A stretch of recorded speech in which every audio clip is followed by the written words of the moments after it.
আচ্ছা, তোমাকে যদি আমি টুকটাক ভালোবাসি চলবে? ধরো খুব ভোরে উঠে কাজে বেরিয়ে গেলাম, তোমার বালিশের নিচে একটা চিরকুট রেখে তাতে লিখে দিলাম, যতক্ষণ ঘুমোতে ইচ্ছে হয় ঘুমিও, আর ঘুম থেকে উঠে কিছু খেয়ে নিও। অফিসের ব্যস্ততায় সারাদিন তোমায় ফোন করতে পারলাম না, অফিস থেকে ফিরলাম দুটো শুকিয়ে যাওয়া গোলাপ নিয়ে। আচ্ছা চলবে?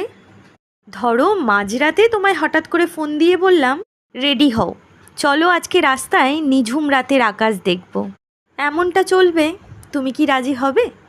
ধরো মাঝরাতে কোনো এক দুঃস্বপ্নে তোমার ঘুম ভেঙে গেল, উঠে দেখলে তোমার পাশে বসে আছি, ভয় ভাঙাতে তোমায় বুকে টেনে নিলাম। আচ্ছা চলবে? ধরো সারাদিনের ব্যস্ততায় তোমায় ফোন করা হলো না, রাতে শুধু গুড নাইট লিখে ঘুমিয়ে পড়লাম। চলবে? ধরো কোনো দামি রেস্টুরেন্ট নয়, বুফে নয়, ডিনার নয়, বৃষ্টি ভেজা এক সন্ধ্যায় যদি তোমার কাছে আবদার